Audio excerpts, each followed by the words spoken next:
Electric লাইনের fuse ওরকমের fuse হয়ে যাবে। আমার কথা পরিষ্কার যে আমি ব্যক্তিগতভাবে ছাত্র জীবন থেকে যখন আন্দোলন সংগ্রাম করেছি, বারবার বলেছি, মিডিয়ার সামনে বলেছি, বাংলাদেশে যে হানাহানি মারামারি রাজনীতি, দখল লুটপাটের যে রাজনীতি, আমরা তরুণ প্রজন্ম এই রাজনীতির পরিবর্তন চাই। রাজনীতি হবে দেশের কল্যাণের জন্য, জনগণের মঙ্গলের জন্য। রাজনীতিতে হানাহানি মারামারি বিভাজন নয়, রাজনীতি হবে সামাজিক সম্প্রীতির, ধর্মীয় সম্প্রীতির, রাজনীতি হবে ঐক্যের। এই বাংলাদেশে হিন্দু, মুসলিম, বৌদ্ধ, খ্রিস্টান সকল ধর্মবর্ণের মানুষ মিলেমিশে বাস করবে।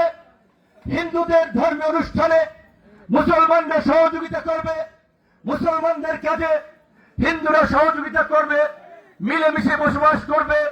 রাজনৈতিক ভাবে মতভেদ থাকবে, তর্ক হবে, যুক্তি সহকারে কথা হবে, চায়ের দোকানে তর্ক হবে, আবার উঠে যাওয়ার সময় হাতে হাত মিলিয়ে, কাঁধে কাঁধ মিলিয়ে আমরা বাড়ি চলে যাব। এই ধরনের একটা রাজনীতি আমরা তরুণ প্রজন্ম আগামীর বাংলাদেশের জন্য চাই। আমি যেহেতু জনাব তারেক রহমানের সাথে সরাসরি অনেকবার কথা বলেছি, লন্ডনের 17 বছর তিনি নির্বাসিত জীবন যাপন করেছেন, ইউরোপের একটি উন্নত দেশ হওয়ার সত্ত্বে তার যে অভিজ্ঞতা হয়েছে 17 বছর এইখানে থেকে, আমি কিছুদিন আগে আমার সাধারণ সম্পাদক সহ যখন দেখা করতে গেলাম, আমি বললাম, ভাই আমরা কিন্তু তরুণ হিসেবে শিক্ষা স্বাস্থ্যকে ঢেলে সাজাতে হবে, আমাদের আইসিটি কে গুরুত্ব দিয়ে তরুণ প্রজন্মের জন্য কর্মসংস্থান করতে হবে, আমাদের এখন থেকেই পরিকল্পনা করতে হবে। সে বলছেন, ভাই আমি তো পরিকল্পনার মধ্যে নাই, আমি বাস্তবায়নের মধ্যে আছি। তো এইটা কাছ থেকে যারা দেখেছে, ওনাকে শুনেছে, তারা জানে ওনার যে একটা উদার দৃষ্টিভঙ্গি, দেশ এবং দেশের মানুষকে নিয়ে যে চিন্তা ভাবনা, সেটা তার প্রথম বক্তৃতা। 17 বছর পর দেশে এসে তার অ্যাড্রেসিং এর যদি শব্দ দেখেন, বলেছে দেশবাসী, নেতা কর্মী অমুক তমক বলে নাই, প্রথমে এই দেশের মাটি ছুঁয়ে ওই সমাবেশের মঞ্চে উঠেছে যে প্রিয় বাংলাদেশ এবং উপস্থিত জনতা, প্রিয় বাংলাদেশকে অ্যাড্রেস করেছে। এবং ওই সমাবেশে তিনি বলেছেন, we have a plan for the people, for the country.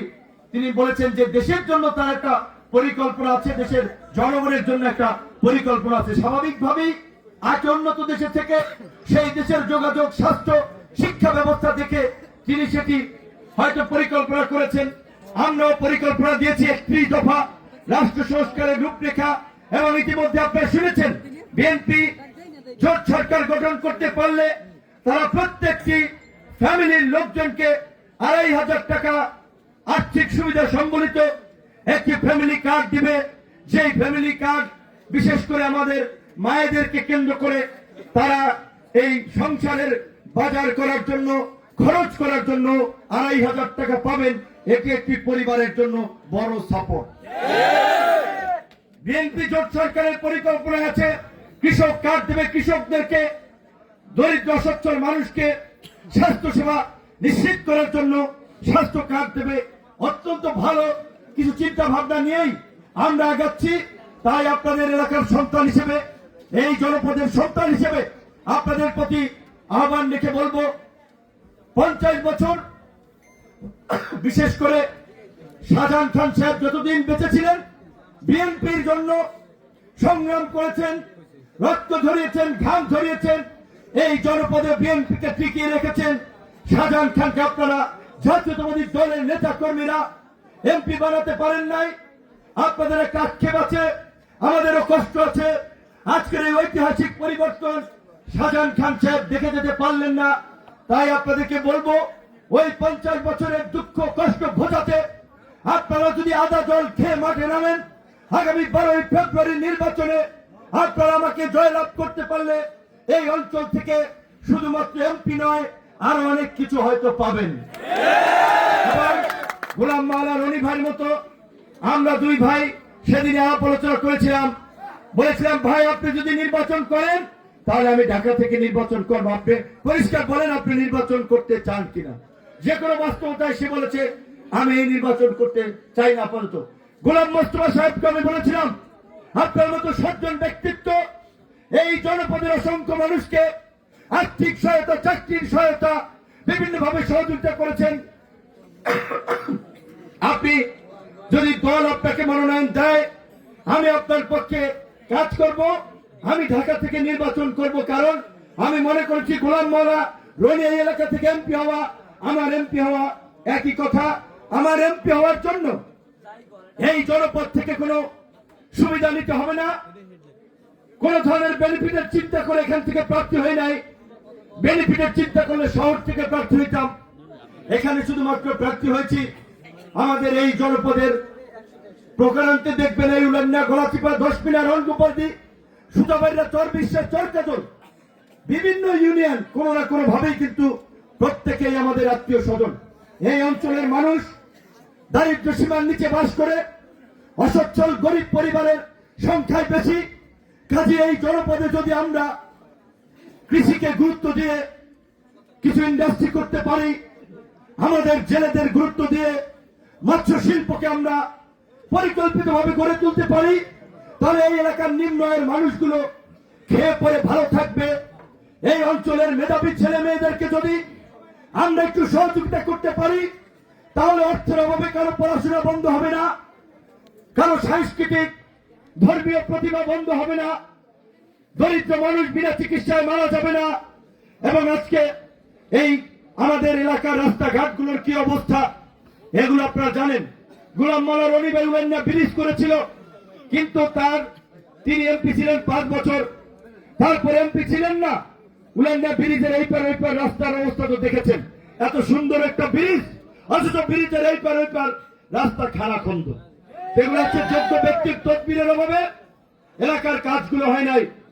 তো আমরা চাই আগামীতে এই অঞ্চলের যোগাযোগ ব্যবস্থাকে ঢেলে সাজিয়ে আমাদের কৃষকরা যেন সময় মতো সার, বীজ, কীটনাশক পায়, সরকারি যে বরাদ্দ কৃষকের জন্য সেগুলো যেন তারা পায়, জেলেদের যে বরাদ্দ সেগুলো যেন তারা পায়।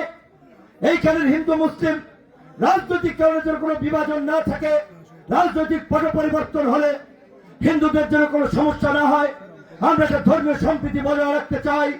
আওয়ামী লীগ, বিএনপি, জামাত ইসলাম, ইসলামী আন্দোলন, দল মত নির্বিশেষে সকলে মিলেমিশে যেন আমরা এই জনপদকে বাংলাদেশে, আগামীর বাংলাদেশে একটি রোল মডেল হিসেবে গড়ে তুলতে পারি। এবং বিশেষ করে আমি ব্যবসায়ী ভাই বোনদেরকে বলবো, 5ই আগস্টের পরে এই গলাচিপা, দশমিনায় আপনারা খোঁজ দেন আমাদের কোন লোক কোন প্রোগ্রামের অনুদানের কথা বলে কোন ব্যবসায়ীর কাছে চাঁদাবাজি করতে গিয়েছে কিনা। কিন্তু আজকে ওই যে স্বতন্ত্র প্রার্থী হয়েছেন, ভূমিদস্যুদের, চাঁদাবাজ, ধান্দাবাজদের টিকিয়ে রাখার জন্য তারা আজকে ওই গলাচিপা হিন্দুদের স্বর্ণকাল পট্টি থেকে শুরু করে এই উলানিয়া, দশমিনা অনেক ব্যবসায়ীকে ডেকে প্রোগ্রামের কথা বলে, মিলাদের কথা বলে চাঁদা নিয়েছে। অনেককে মামলা দিয়ে ধরিয়ে দেবে বলে চাঁদা নিয়েছে, ডেভিল হান্টে ধরিয়ে দিয়েছে। এই কিছুদিন আগেও ওই ডাউকার আওয়ামী লীগের সাধারণ সম্পাদক মেম্বার, নাম কি তার, হানিফ মেম্বারকে 60,000 টাকার জন্য ধরাই দিছে।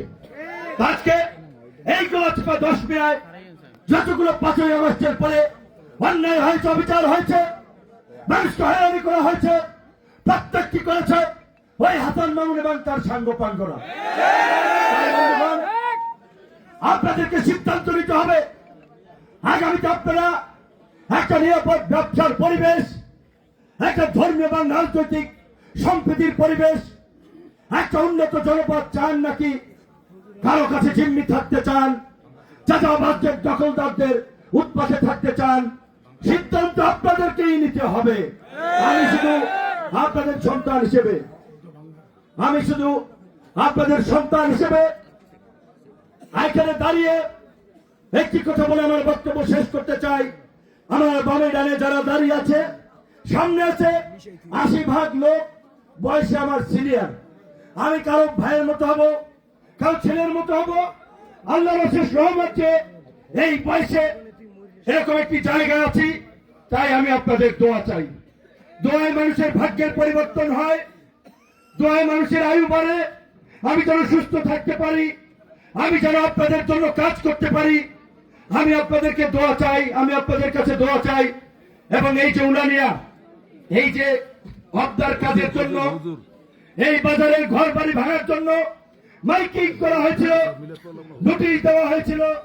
আমি ওই দিদির নাম ভুলে গেছি, কি ধরো না, এই হিন্দু একজন দিদি বিথি আপা, তিনি আমার সাথে যোগাযোগ করেছিলেন। ভাই, আমাদের বাপ দাদার দীর্ঘদিনের ব্যবসা, পৈতৃক সম্পত্তি, ভিটা মাটি আপনি রক্ষা করেন, আপনার যোগাযোগ আছে, পরিচিত আছে, তার সাথে প্রত্যেকটা সময় আমি ফলো আপ করেছি। তিনি আমাকে জানিয়েছেন এবং তাকে আমি কথা দিয়েছিলাম, ওই যে রনি ভাই সেই বাসাটা ভেঙে ফেলেছিল, ওইখানে সমাবেশ করে বলেছিলাম, এই আমি থাকতে আপনাদের উলানিয়ার কোনো ক্ষয়ক্ষতি হবে না, উন্নয়ন মানুষের জন্য, কাজে আমি আপনাদের এই ঘর বাড়ি রাখার ব্যবস্থা করব, আমি করেছি। কিন্তু আপনারা জানেন কিনা আমি জানি না, এই উলানিয়ার এই অবদার কাজ দিয়ে একটি দুর্বৃত্তদের সিন্ডিকেট ব্যবসা করতে চেয়েছিল, যে এখানে 5 লাখ টাকা করে প্রত্যেক দোকান থেকে খরচ তুলবে। স্বাভাবিকভাবেই আপনারা আপনাদের ব্যবসা প্রতিষ্ঠান টিকিয়ে রাখতে 5 লাখ করে টাকা দিতেন, এই মাথা থেকে ওই মাথা। দোকান আছে প্রায় 250 থেকে অন্তত 300 দোকানে যদি 5 লাখ করে টাকা দিত, 15 লাখ টাকা, এই উলানিয়া 15 কোটি টাকা এই উলানিয়া বাজার থেকে, সেটা আমাদের কারণে পারে নাই। কিন্তু ওই চোরগুলো বেচে, একজনের জমি 3 জনের কাছে বেচেছে, ওই ছেলেদের কাছে, ওই কৃষকদের কাছে, ওই চাঁদা তুলে যেই টাকা কামাই করেছে, এখন ওই নির্বাচনের নামে বিশৃঙ্খলা সৃষ্টি করছে, মানুষকে হুমকি দামকি দিচ্ছে। তাই আপনাদেরকে বলতে চাই, আমি নিঃস্বার্থভাবে কাজ করেছি।